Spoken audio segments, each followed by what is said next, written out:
All right, gentlemen, good morning. Another beautiful day here in Kansas City. Today we are going to power through some content from Inherit the Wind. Okay, so hopefully you guys are keeping up with your reading. I haven't been doing a very good job of posting what you're supposed to be reading. Didn't really get any time to tell you guys what your homework was last night, so I'm not going to hold you accountable for that. But you should have already read scene one, hopefully. Okay.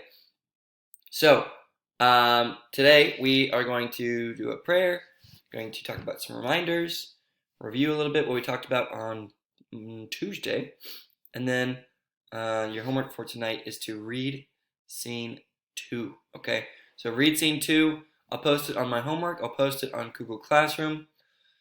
So you guys should be expected to read that for tomorrow. I would expect a quiz mañana. All right, and not very many grades left. Okay, so make sure you are trying your best on those. All right, let's begin with the prayer in the name of the Father, and the Son, and the Holy Spirit. Amen. Hail Mary, full of grace, the Lord is with thee. Blessed art thou amongst women, and blessed is the fruit of thy womb, Jesus. Holy Mary, Mother of God, pray for us sinners, now and at the hour of our death. Amen. Father, Son, and Holy Spirit. Amen. All right, let's go ahead and begin by reviewing a little bit what we talked about on Monday. Like I said, this play debuted in 1955. It's about a trial that took place in 1925, and it uses the setting of the 1920s to kind of talk about the 50s.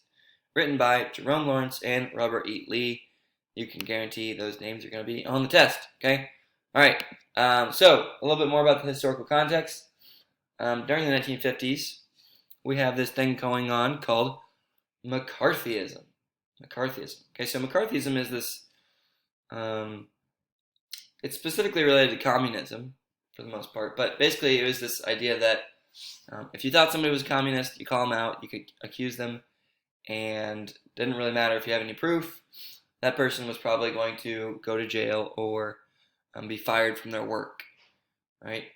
Just because you accused them, right? People were that scared of communism, and even though communism is not good, what's also not good is, you know, people accusing people based off of no evidence at all. Or essentially this idea that people did not have the right to speak their mind. Okay, so you have the right to be communist in America. It's not the correct way of thinking, right? But you have the right to be communist. And going to prison or being fired from your job for being a communist, especially if there's nothing in the contract about, preventing you from being a communist, that's not right. Okay, so that's McCarthyism, not a good thing.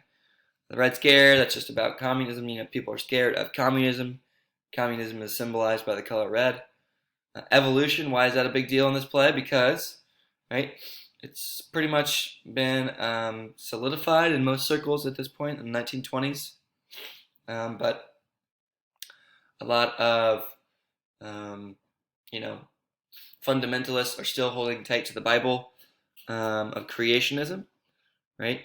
The Catholic Church already at this point has come out and said you can believe in either thing. The Bible supports both. Okay, that's what I believe. Right? I believe in. Well, I won't reveal what I believe in for you guys. Okay, but the Catholic Church says you can believe in either one. So basically, what it comes down to is fundamentalists versus modernists, and really, we shouldn't have to pick between these two camps. Right? We should have freedom of thought. You shouldn't just be only identify as a fundamentalist or a modernist. That's called an ideology, and we don't like that. All right, so unpacking Act 1, Scene 1. Who are our main characters? Let's meet the guy who taught the theory of evolution, Bert Cates. Okay, all right, Bertram T. Cates. This is the fictional character. All right, the real guy was named John Scopes. So that's Bert right there.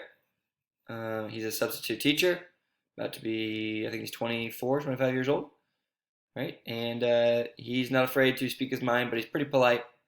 Good guy. There's Henry Drummond. He is the defense attorney.